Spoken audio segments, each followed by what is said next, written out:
Kama una uwezo wa kukaa na binti kwenye basi kutoka hapa mpaka Nyakato, umemwomba mpaka namba, ni kiasi gani nakaa na watu ambao kutoka hapo mpaka anashuka amemwona Yesu maishani mwako? Baada ya kuanza kumapproach mtu umpate wewe, ni mara ngapi umewafanya watu wakutane na Yesu? Kwa nini? Wewe umechaguliwa. Namuona Yusufu. Naomba nikimbie kwenye Yusufu niwape mfano wa kuchaguliwa.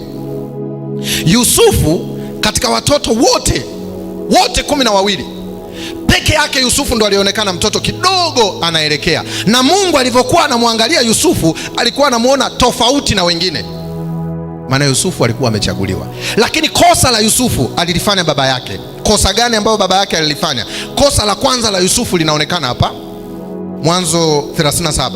Yakobo akakaa katika nchi aliyosafiri baada baba yake, katika nchi ya Kana. Fungu la 2. Hivi ndivyo vizazi vya Yakobo. Yusufu aliyekuwa mwenye miaka 17 alikuwa akichunga kondoo pamoja na ndugu zake, naye alikuwa kijana pamoja na wana wa Biliha na wana wa Zilpa wake wa baba yake. Yusufu akamletea baba yao habari zao mbaya. Yusufu alivyoona anapendwa na baba yake akaanza kujipendekeza. Yaani wakienda kufanya na wenzake shughuli, akirudi yeye anawachonganisha. Na baba yake alimpendelea kupita kiasi. Kwa nini Yusufu na baba yake walikuwa na mahusiano mazuri? Wanasema usiku Yusufu na baba yake Yakobo alipokuwa anawahadisia mambo ya Mungu, wanasema Yusufu alikuwa very interested kuliko watoto wengine. Yaani wengine wanasema hivi, mzee maliza faster tukalale. Unajua ibada za nyumbani nyingi zinaboa. Na umkute baba sikio roho kamshukia, anaichambua lesoni, wanamwambia mzee simalize. Ndivyo ambavyo Yakobo alikuwa akikaa na watoto wake. Katoto kalikokuwa interested, kanakaa kanamsikiliza, alikuwa Yusufu peke yake. Lakini angalia ujinga ambao Yusufu aliutengeneza na Yakobo. Huyu Yusufu shida yake, nitakusomea roho ya unabii. Yusufu shida yake alikuwa anampenda Mungu wa baba yake, lakini hana mahusiano na Mungu wa baba yake. Nani amenielewa? Yaani akihadisiwa hivi kuna Mungu wa Israeli anafurahi, lakini akilini mwake Yusufu anachojua ni hiki: huyu Mungu ana mahusiano na baba, mimi nina mahusiano na baba yangu, ila baba yangu ndo ana mahusiano na Mungu. Kwa hiyo Mungu wa baba yangu anahusiana na baba yangu, hahusiani na mimi. Na Mungu anapoangalia katika watoto 12, Mungu anasema hapa aliye na unafuu ni Yusufu. Lakini huyu Yusufu aliye na unafuu haishi makusudi yangu, naye anakosea, na mfanyeje ili nimpate? Ndipo Mungu anamhamisha Yusufu kwao. Yusufu anaagana na baba yake, anambia baba, mimi napeleka chakula. Baba yake anambia nenda mwanangu urudi. Wakati baba yake anamwambia nenda urudi, mbingu yenyewe inasema hivi, Yusufu ameenda na hatofanya nini? Nisikilize vizuri. Yusufu akiwa kwa baba yake amechagua kumuishi Mungu, lakini malezi ya baba yanamkosesha focus. Na Mungu alipoona choice yake moyoni, Mungu aliamua kudili na Yusufu moja kwa moja. Nisikilize uliokuweko hapa, usiruhusu focus ya maisha yako kuharibiwa hata na mzazi wako. Make sure Mungu ni namba 1 kwako. Na mbona Yusufu yuko njiani anatembea, hana hili wala lile, anawaona kaka zake kwa mbali, anaenda kwa shangwe anashangilia. Wakati anawashangilia kaka zake wanasema hivi, bora anakuja tumuue. Wakati kaka zake wanapanga wamuue, eti mbinguni wanapoangalia ratiba lamani ya Yusufu, Mungu anasema hivi, no, hapaswi kufa, bado hatujamaliza naye kazi. Malengo yake ya kuishi kwake duniani na anachokiendea ni vitu viwili. Kwa hiyo wanamshika, wanamtupa kwenye shimo, wanajua wanaua, lakini Mungu anajua anachokifanya. Nisikilize uliokuweko hapa, hakuna kitu kinachokutokea maishani mwako ni bahati mbaya kwa Mungu. Nilikuwa namhadisia mama yangu leo nikiwa niko form 3. Baba yangu akaniambia, umechagua Sabato kuanzia leo sitakulipia hada, sitakuhudumia chochote. Na mimi nikamwambia sawa. Shule nilikuwa nasoma ilikuwa ni Kibiti, ni mbali kidogo. Nilikuwa tunakaa Mombasa, shule iko Kibiti. Mimi nikamwambia baba sawa. Nataka nikwambie hakuna kinachotokea maishani mwako ni bahati mbaya kama unaishi kwa makusudi ya Mungu. Ikafika kipindi cha kwenda shule kutoka Mombasa mpaka Mbagala stendi ni mbali. Nikapiga magoti nikamwambia Mungu, naomba niokote pesa njiani. Unafikiri niliokota? Nilitembea kwa miguu mpaka nimefika Mbagala, sijaokota nauli, miguu inapwita na sina nauli ya kwenda shule. Na Mungu yupo. Nikamwomba kondakta, akaniambia ingia kwenye gari leo, utakaa kwenye banserebana. Wanafunzi mmenielewa Ile siti ambayo mnapeana mgongo na dereva inachoma huku, mnaifahamu ile sehemu? Nilikaa pale masaa 8. Naungua, nasimama, narudi, naungua, nasimama mpaka nimefika. Nikaanza masomo, wakaanza kuita majina ya watu wasiolipa ada. Ndio muujiza wa kwanza nikauona wa Mungu. Kila wakiitwa la kwangu aliitwa. Lakini suruali ya shule chafu, shati halifai, sina confidence hata kusimama kwa watu kuambia Yesu anawapenda. Muonekano wangu tu unaonyesha mimi sijitoshelezi. Na Mungu yupo amenyamaza. Wakati mimi naona mateso, nakumbuka kuna kipindi nilikuwa naenda sehemu kwenye ile shule nyuma kulikuwa kuna poli. Naenda naanguka chini mpaka nalia. Naambia hivi, Mungu kweli wewe niliyekuchagua ni sahihi na upo kwa ajili yangu? Lakini kumbe mbingu juu ikiangalia kwenye ratiba zake inasema bado Peter, bado. Kwenye ratiba yetu mbona hiyo sehemu ni ndogo sana, bado tuna kazi na wewe. Hivi umewahi kuwa proud kwa hilo tu? Hilo tu, yani kwamba popote mimi nitakapokuwepo, imani yangu it's God himself. Kwa sababu siishi ninavyotaka, naishi ninavyotakiwa. Wakati Yusufu anakamatwa, anatupwa kwenye shimo, ndugu zake wanasema no, tusimuue, tumtoe. Sio ndugu zake, he was God himself. Mungu anadili na maisha ya kila, kama anavyodili na Yusufu ndivyo anavyodili na maisha yako, ila kama umemchagua kwa dhamiri ya moyo wako. Na muona Yusufu anatolewa, anauzwa. Wakati Yusufu anauzwa, nampenda sana mwandishi mmoja wa Kimarekani anaitwa Ellen G. White, kwa wale ambao mnatutazama mbali. Wakati Yusufu anauzwa, cha kwanza ambacho kibaya kilitengenezeka kwa Yusufu kabla hajauzwa akiwa kwao, wanasema hivi, he was becoming self-sufficient. Alipokuwa anasifiwa na kupendwa na babake, akaanza kujitegemea. Sikiliza, ukishaanza kujitegemea tu, maana yake hautaishi makusudi ya Mungu, utaishi makusudi yako. Miti yote kuleni, mti usile. Walipoamua kujitegemea, walikula walichokatazwa. Na Yusufu alifikia pointi ya kuanza kujitegemea, na anaanza kujiona, mimi napendwa, suti zangu nzuri kuliko za wenzangu, mimi sio sawa na wenzangu 11, mimi ni mtu special. Anaanza kujisifia. Mungu anapoangalia anasema, ni kweli Yusufu hata ana interest ya kutusikiliza. Ni kweli Yusufu anapenda stori zetu, lakini bado hajaanza kuishi makusudi. Hivi unajua kuna watu wengi wako kanisani na hawaishi makusudi ya Mungu. Ngoja nikusogelee karibu. Hivi unajua kuna viongozi ni wazee wa kanisa na hawaishi makusudi ya Mungu. Hivi unajua tuko sisi wachungaji ambao tunapoteza muda, we are just living, lakini hatuyaishi makusudi ya Mungu. Tunaishi na professional bila kuwa na Mungu.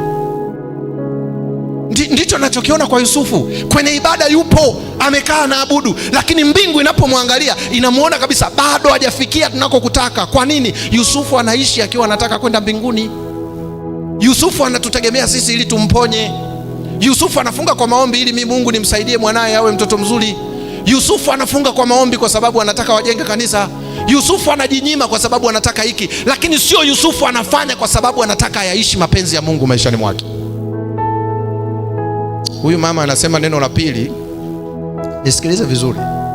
Yusufu alipouzwa, cha kwanza kilichokuja kwenye mind yake, anasema kilikuja hiki, then he thought turned to his father's God. Nasema kwa Kiswahili, kwa mara ya kwanza Yusufu anapouzwa, Yusufu akilini mwake anaanza kujiuliza, baba hayupo, ndugu hawapo, nimeuzwa, mimi ni mtumwa, nani anaweza akanisaidia? Ndipo Yusufu akili yake nasema hivi, yuko yule Mungu baba aliyokuwa ananihadisia. Nilikuwa namchukulia ni Mungu wa baba, lakini sasa na mimi namgeukia. Bwana Yesu asifiwe. Kama kuna pointi mbingu ilishangilia kuliko pointi zote, ni hiyo pointi. Mimi mwenzangu, kuna vitu nikivisoma najikuta kweli, yani seriously naona hadi raha moyoni.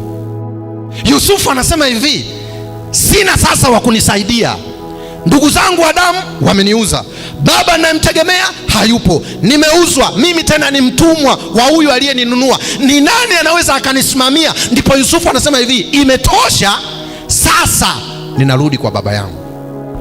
Na mbingu kule mbinguni, wakati Yusufu anauzwa, eti mbinguni kuna sherehe. Sijui naeleweka ninachokisema? Yusufu ni mtumwa, mbinguni namuona Baba, Mwana, Roho na malaika. Samanini, mimi nahisi, sina uhakika. Namuona Baba mbinguni anasema oyo. Malaika wengine wanashtuka wanasema vipi mzee, kuna nini? Anaambia chekini jamaa, cheki jembe, cheki ndume hiyo. Vipi? Amerudi, kashakuja kaingia kwenye 18. Mungu anakuwa proud, nilimpoteza Yusufu. Hivi mnajua kuna watu wanaishi duniani wako ndani ya kanisa ila wamepotea? Did you know that? Wako watu ndani ya kanisa, waimbaji wazuri, wahubiri wazuri, wana karama kubwa, lakini wamepotea. Kwa nini? Hawaishi makusudi ya Mungu. Wanaishi nini? Professional na kanuni na taratibu za dini, ila hawamuishi Mungu. Unajua wengi wanaishi na taratibu za dini kuliko mwenye dini. Ngoja nikupe mfano. Sikumbuki hichi kitabu kiko wapi, ila nikihadisia utakumbuka. Mnamkumbuka yule kijana aliyekuwa anaumwa miaka 38? Alikuwa amelala anaumwa, anasubiri bilika lichafuliwe na yeye akaguse maji. Mnamkumbuka? Yule kijana alikaa pale miaka 5, mkewe alimwacha, ndugu akamwacha. Unajua kwa nini aliachwa akakaa peke yake? Alikuwa ameparalyze mwili mzima, kinachofanya kazi ni nini? Na watu ambao mwili mzima hufanya kazi, inafanya kichwa tu, wana mikwala. Umewahi kumuuguza mtu hivyo? Unasikia niletee maji, haraka nitakuumiza, wakati kinachofanya kazi ni nini? Yaani wewe anakuambia nitakuumiza, ukifika anakuambia hem, nigeuze upande huu, wakati wewe umesema nitakupiga. Huyu kijana kwa sababu alikuwa amelala hivi, ndugu wote wamemwacha, hawezi kugeuka. Haja ndogo ikija hapo hapo, kubwa ikija hapo hapo. Na mtu ukilala sana, mgongo unatoa vidonda. Ukitoa vidonda, haja kubwa na haja ndogo inatengeneza funza. Analiwa na funza akiwa hai. Sehemu aliyopo inanuka, hakuna mtu aliyotamani kusogelea. Miaka 30 ngapi? Yesu akaenda mpaka alipo. Kwa nini hakwenda kwa wengine? Alafu alipofika anamwambia hivi, unataka kupona? Muangalia alivyokuwa mjinga. Anaanza kusema taratibu za dini. Unajua ngoja nikwambie, hapa ili upone, bilika lile likitifuliwa, akija mtu akakuchukua akakuingiza, umepona. Anasahau anayeongea naye ndiye anatumaga au malaika. Ni watu wa pasiasi. Ingekuwa kwingine wangesema amina. Nyinyi mna matatizo gani? Sijui mnaelewa au sijui naelewa mwenyewe. Yaani aliyesimama pembeni anayeongea naye anamhadisia taratibu alizozianzisha. Ambia unajua hapa malaika, umeulizwa swali unataka kupona, jibu ndio. Lakini anaanza kutaja taratibu za dini. Anamwacha mwenye nini? Yesu akaona siwezi kubishana naye sana, akamwambia haya, simama uende. Na niliwaambia jana, Yesu akiongea ameumba. Yaani neno la Yesu na la kwako ni mawili tofauti. Wewe ushatutisha sana. Uje kumsikia mama yako mzazi anajisaugi, wewe mtoto nitakuua, mpaka leo upo. Lakini Yesu akijisahau tu akasema bichwa lako kama ng'ombe, tunakusikia mo. Ushakuwa ng'ombe. Kwa sababu yeye neno ni uumbaji. Kwa hiyo Yesu anapomwambia yule kijana hivi, simama uende, kijana huyo papu kasimama, msafi, kakunja godoro kabeba, akakutana na mchungaji, shemasi na mzee wa kanisa mlangoni. Wewe umebeba godoro leo siku gani? Akamwambia Sabato. Tunabebaga mizigo. Hivi miaka 38 mtu yuko hoi, alafu unakutana naye kabeba godoro, wewe unaanza kusema taratibu za nini? Yule dogo na godoro lake akawaangalia, akamwambia sikilizeni, msinichoshe. Na miaka 38 sijacheza mpira, sijakimbizana. Hapa nina michezo mingi ya kwenda kufanyaje? Mnanichelewesha. Aliyeniponya, mmemwona ile jembe pale? Mkamuulize niacheni niende. Kuna watu leo duniani tumekaa na taratibu za dini ila hatuna mahusiano na mwenye dini. Hakuna kitu. Mimi sijazaliwa kwenye hili kanisa, mnisamee, lakini wengi wa Waadventista wa Sabato, asilimia kubwa, mbinguni hatuendi. Kwa nini? Tuna taratibu za dini, hatuna mwenye dini. Wa kwanza sio wewe, alikuwa Yusufu. Lakini Yusufu alipopata coincidence, alipoingia kwenye situation fulani, wakati mwingine Mungu anaturuhusu tuingie kwenye changamoto, sio kwa sababu hatuhitaji. Anataka tension, anataka urealize. Mungu anataka uanze kuona huna lolote unaloliweza wewe, hukujiumba, niliyekuomba ni mimi na kazi na wewe duniani. Ndipo Yusufu anasema hivi, anageuka anamwambia sasa Mungu, I'm nothing, sina lolote, ingilia kati. Mungu anasema sasa Yusufu amekuja tunakotaka. Angalia Mungu alichokifanya. Hakuna maneno ambayo unayapenda kama haya. Mungu alichokifanya ni hiki. Sikiliza, anasema hivi, but God did not leave Joseph to go Egypt alone. Hilo la kwanza. La pili, angels prepared the way for his reception. Unajua Kiingereza shida hapo, ndo maana hamna amina. Haya, ngoja niongee Kisukuma na waambia. Sikiliza, Mungu kwa mara ya kwanza hamwachi Yusufu aingie Egypt akiwa peke yake, anaenda naye. Alafu wakati wakiwa njiani wanaenda, roho ya unabii inasema hivi, Mungu akatuma malaika aandae mapokezi. Ni watu mnaelewa ninachokisema sijui?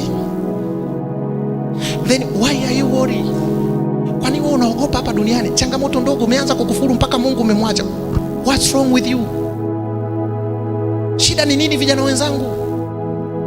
Kuna wakati jambo la kawaida, namuona Yusufu mtumwa.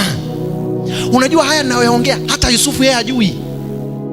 Mbingu ilivyomuona Yusufu ameingia kwenye malengo yao, mbingu, Mungu anasema hivi, simtumi yoyote hapa, naenda mwenyewe.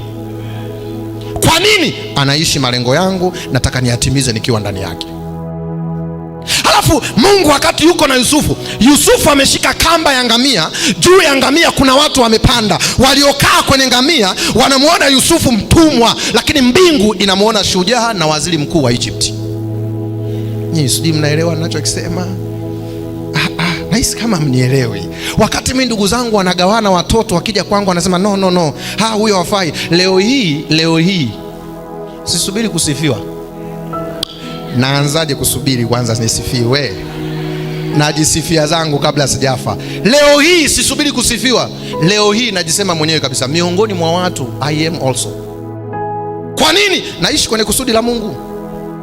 Walioniona nobody, they can see somebody. Hata wewe uliokaa hapo usijidharau, wewe umechaguliwa. Haijalishi level ulionayo sasa. Yusufu ameshika ngamia, anatembea juu ya ngamia, wamekaa boss waliomnunua, lakini Yusufu aliye chini anayetembea amefungamanishwa, anatembea na Mungu. Alafu Mungu anapotembea na Yusufu anasema, Yusufu huko mbele nimemwandaa malaika, anatutengenezea reception. Mapokezi yanaandaliwa na malaika. Wewe ukitoka hapa, mapokezi yako yameandaliwa na nani? Wewe uliokaa hapa, mapokezi yako yameandaliwa, unapokelewa na nani? Watu wanamuona ka Yusufu kahovyo, lakini mbingu inamuona somebody there. Yani hivi ninavyoongea na wewe hivi, mbingu inavyotuangalia hapa Pasiansi tulipokaa, inapofika kwako kule mbinguni, Mungu anasema yes, there is somebody there. Kuna mtu pale. Huyu mtu, kuna vitu vichache tu, sikiliza vizuri, sio yeye wa kwanza, alianza Yusufu. Na hivi vitu vichache ili nivitengeneze, lazima nimruhusu apite hapa. Nisikilize, unapopitia magumu, usiblame, usishutumu, usitukane, usilaumu watu. Ingia chumbani, anguka magotini, mwambie Baba, what's wrong with us? Ingia chumbani kwako, kaa. Sometimes usiende kuomba, nenda kamsikilize. Ingia mwambie, mzee, leo sina la kukuambia ila nimechoka. Kuna nini kinaendelea? Trust me. Mungu atakupa vitu vya kusema kwa watu. Naona Yusufu hivi, unajua hakuna wakati Yusufu alikuwa na furaha na amani kuliko wakati wote kama akiwa mtumwa, ameshika punda, ameshika ngamia. Yesu anasema hivi, alipoona Wayahudi wamemkataa 1 na miezi 6, wakati ulipopita amewaita wengi, anaona wanamkatalia. Yesu akasema, katika hawa wanafunzi wako wakina Yusufu? Nahitaji watu ambao mimi nisipokuwepo wao wakiwepo. Trust me, niamini ninachokwambia. Wakati Yusufu anaambiwa lala nami, hakuwa Yusufu, he was God himself. Ukitaka kuamini, nitalisema mbeleni, nenda kwenye lile fungu kasome, utaona nasema hivi, Potifa alipomwona Yusufu hakumwona Yusufu, alimwona Mungu. Lakini mke wake alipomwangalia akamwona Yusufu. Watu wawili wanaishi nyumba moja, waliona vitu viwili. I will tell you why. Nitakwambia kwa nini. Lakini mwanaume alipomwangalia Yusufu akasema, no, huyu mtu sio wa kawaida. Sikiliza bwana, mali zangu zote kaa nazo wewe. Aliyekabidhiwa mali sio Yusufu, ila aliye ndani ya nani? Ngoja nikunong'oneze, hata sasa hivi ninavyoongea na wewe, ukiingia kwenye malengo ya kuishi anayoyataka Mungu na Mungu akaingia ndani yako, trust me, tutamwona Mungu ndani yako. Hata sasa unavyolalamika kazi hazipatikani, shida huko mwenyewe. Hapo ulipo unalalamika kazi hazipatikani, lakini hatukuoni, we mwenyewe ni waovyo. Hujapata kazi, una mademu wangapi? Ukipata, yani hapo ni muimbaji tu, muimbaji tena sauti ya ngapi? Unakuja hapa palimpa bamba bamba tumba bamba rinda parada. Ukitoka hapo na mabinti wangapi? Halafu umekazana, baba fungua mbaraka kazi ipatikane. Mungu anajiuliza, tukitoa mbaraka kazi ikapatikana, hawa wawili jumlisha na kipato watakuwa wangapi? Mungu ndo maana anasema hivi, ngoja kwanza, subiri kwanza, subiri akae kwenye nini. Na mimi nitoe wito jioni ya leo ninapofunga, wadogo zangu, nisikilize vizuri. Sijui kama utanielewa hichi ninachokisema. Mimi sina hofu ya maisha. Naomba usiwe na hofu ya maisha. Cha kwanza kinachonifanya sina hofu ya maisha, ulikaa na Mungu kumwomba akuzae? Mungu aliomba ushauri ya kuumbe? Si aliamua mwenyewe? Kwa nini? Then why are you worried? Kama sikujizaa, sikujiweka kwenye dunia, sikuomba, aliamua niwepo, then why are you worried? Unaogopa nini? Niliwaambia jana, kabla Mungu hajaniumba alikuwa na taski ya mimi niifanye.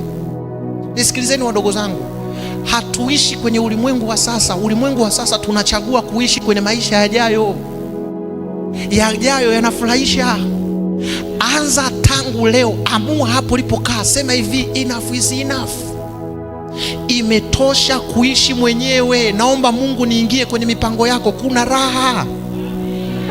Mimi nina mifano mingi, namuona Petro na Paulo na Sila wako gerezani, wametandikwa viboko vya kutosha, mgongoni kumechubuka, wamefungwa pingu miguuni, lakini still they are singing. Why are they singing? Kwani wanaimba? They have peace. Kwa sababu wanasema hivi, sikiliza, kama kutuumba hatukumwomba, alituumba, na hiki tunachokipitia he knows, anajua, then why are we worried? Naona usiku Paulo akatoa kii, Sila akaidakia. Watu wenye maumivu na wamefungwa walipiga mziki usiku wa manane. Ndume zilizolala usingizi ziliamka. Wewe mwahi kuimba mpaka aliolala aliamka? Wafungwa wengine usiku wameamka, wako milangoni, wasema na wao sijui watakuwa. Unajua kuna mtu ukiwa hujui nyimbo kuna hami ile. Watu wangapi? Roho ya unabii inasema hivi, even God himself, hata mbinguni ikasema no, hatuwezi kuvumilia, twende tukawajoin. Waliposhuka kwenye gereza, malaika na Kristo mwenyewe, tetemeko, gereza lilifunguka. Wafungwa baada ya kuona mlango wa kutoka, wao wamekazana kwa Paulo na Sila, na milango imefanyaje? Watu wawili walileta changes kubwa. Kwa nini? Waliingia kwenye track ya kuishi mapenzi ya Mungu. Unachelewa nini mdogo wangu? Nini kinakuchelewesha? Sikiliza, ukitaka kutengeneza thamani yako duniani, go to Jesus. Hutakuwa na haja ya kuconvince watu wakuone wewe ni nani. Automatically Mungu ataonekana ndani yako. Mimi niwatie moyo jioni ya leo, mimi siyajui maisha yako yalivyo, sijui magumu unayoyapitia sasa, sijui changamoto zako, ila nalojua ni hili, go back to Jesus. Nenda kwa nani? Na mimi nikuombe, hebu tupige magoti, omba. Sikiliza, mimi sikuiti hapa mbele kwa sababu hapa mbele it's kwangu mimi. God can hear wherever you are. Hebu piga magoti, tumia dakika moja, talk to yourself, na usijisikie sikiliza, jiachie kwa Mungu kama alivyojiachia Yusufu. Kwa nini? Kwa sababu Yesu alipoona watu hawafai, alienda kuomba. Nitakwambia kesho, hivi tunavyoongea Yesu anahangaikia maisha yako. Hebu jisikie kutoka moyoni, usijiwekee wigo, jiachie moyo wako, sema na Mungu wako, achia hisia za ndani, na ninakuhakikishia Mungu atafanya kitu maishani mwako. Na baada ya hapo mimi nitamalizia kwa ombi. Ongea na Mungu willingly, mwambie vile unavyo feel, na hata usijiwekee ukuta, kwa sababu mojawapo, hujajiumba. hujajiweka duniani. Sasa hebu zungumza na aliyekuumba, mwambie hivi, nimeanguka miguuni pako, naomba kufungamanishwa na wewe, niyatende mapenzi yako. Kisha mimi nitamalizia kwa ombi la mwisho.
Mtakatifu, Mungu wetu muumba mbingu na nchi, sisi wana na binti zako tulioanguka miguuni pako Yesu, ni wewe pekee iliyokupendeza kutuumba na kutuweka kwenye ulimwengu. Mara nyingi sana tumekosea namna ya makusudi ya maisha yetu kwenye ulimwengu huu. Tumeweka nguvu sana katika utafutaji na kukua kiuchumi na kusahau ulimwengu tulio nao sasa unapita. Tazama watoto wako wa kike na wa kiume, namna wanavyoongea kwa mizigo mizito walionayo moyoni mwao. Nami ni mwanadamu kama wao, ninaoungana pamoja nao. Ninakuomba Yesu, kama ulivyotenda kwa Yusufu, tutendee nasi. Ile njia Yesu unayoona ni sahihi ya kuvuta usikivu wetu ili kukuchagua wewe na kuyaishi maisha matakatifu, tunajiweka wakfu mikononi mwako, tufanye unavyotaka. Ikiwa Baba ulidhamiria kutuumba, tunaomba tusaidie tusikuangushe kukuchagua. Sisi ni wapekee kwenye ulimwengu, tujalie na kutuongoza kuyaishi mapenzi yako. Baba, tuonyeshe ubaya wa ulimwengu unaopita. Kila kitu kilichokuwako duniani tunachokiona cha thamani havitadumu milele, lakini uchaguzi wetu tutakaofanya sasa ndio hazina ya umilele. Namwombea kila mmoja, msamehe dhambi zake, mpokee jinsi alivyo, mpatie uwezo ndani usio wa kawaida. Wakati wengine wanamuona ni wa kawaida, naomba macho yako yamuone katika mtazamo mwingine. Amsha shauku mpya ndani yetu, na kuomba tunaposimama, tusimame tukiwa wapya. Yesu, tunaomba tusimame tukiwa tunaanza maisha mapya ndani yetu, na kwa sababu unatupenda, nina imani umetenda kitu ndani ya mioyo yetu. Naomba kwa imani katika jina lako Yesu, amen.